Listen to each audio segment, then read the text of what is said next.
that Christ Jesus wasn't crucified. He never died. And how can we prove this? Because this is the only thing which is actually, excuse me, protecting me or trying to retard my progress to become a Muslim.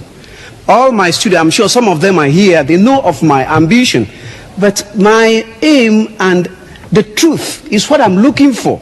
Because I believe a day will come I must stand by the judgment throne to actually testify all what I've done on earth. But how am I going to find that truth? Because it has been told that we the Christian believe that Christ died and rose to show to the world that after death there is life. This is the proof. But if I can just have that, hallelujah, I would turn tonight to be a Muslim. I prove this to you. The brother said, now if he can be made certain that this crucifixion didn't take place, he is prepared to accept Islam tonight. Let us see. Man says, I want to find the truth. But generally, they close their eyes, they say, I want to see the sun. And I don't see the sun because his eyes are closed. And he doesn't want to open the eyes. He's terrified to open the eyes. Nobody can help him. No million suns can help him to see the light if he keeps his eyes closed. But now, if he opens himself to say, let's have a look. What does the book say? The book says, Luke chapter 24, verse 36, that Jesus returns to that upper room where they had the Last Supper. The Christian knows what I'm talking about. Before his alleged crucifixion, Jesus went to that upper room in Jerusalem, and with his disciples they had the Last Supper. So after his alleged crucifixion, Jesus returns after 3 days. And he goes into this room, and his disciples are there.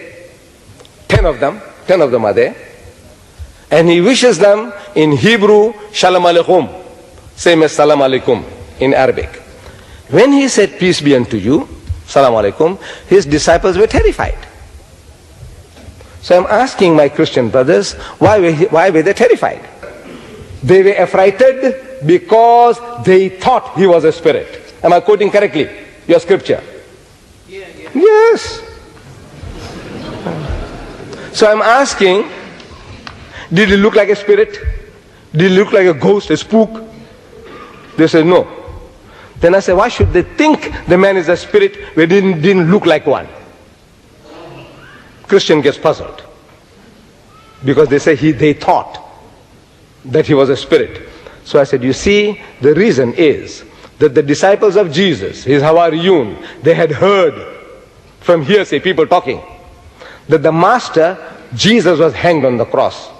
They had heard from hearsay, people talking, that he had given up the ghost, his spirit had come out, he had died.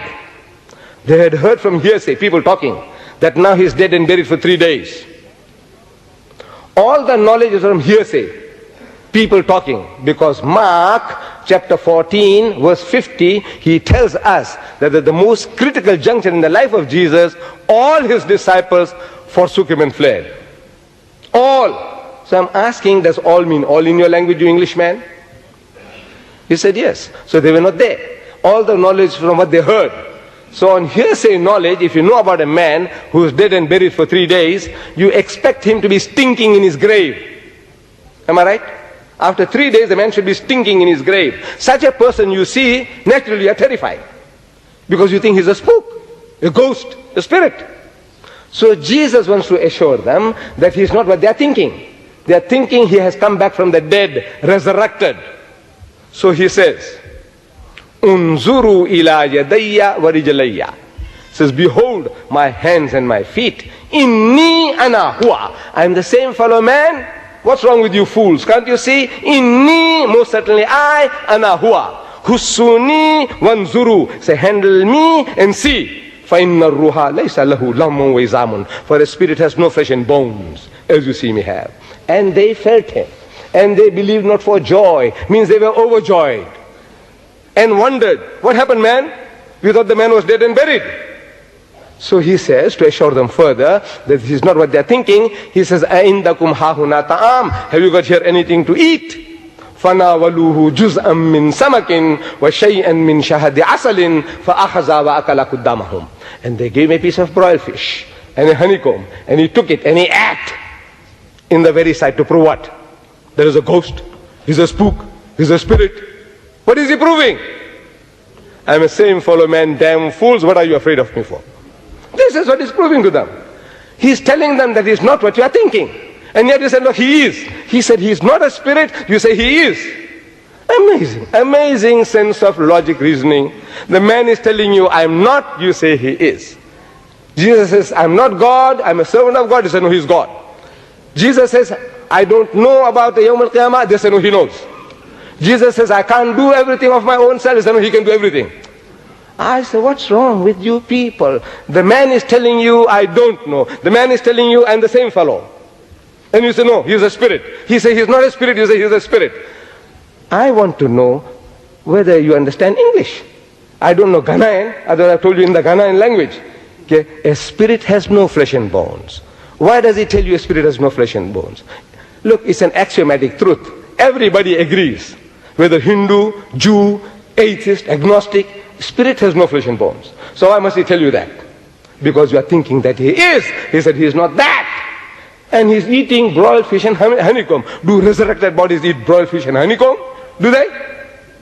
That when we wake up, Yawm al-Qiyamah, everybody eating broiled fish and honeycomb? Is that what it is? So what is this?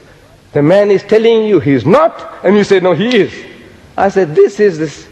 The Quran discussed. Jesus said, seeing they see not, hearing they hear not, neither do they understand. The Quran confirms that. It's a summum bukmun umyun fahum la yarji'un. Deaf, dumb and blind, they will not return to the path. If you want to see, the signs are there. This booklet is here. I don't know whether you got this, crucifixion or crucifixion. Have you got this? Yes. Now, look man, the whole thing. There isn't a Christian born. Look, brother, listen. I'm offering your mighty Christian giants in America meeting in the Madison Square Garden at my expense.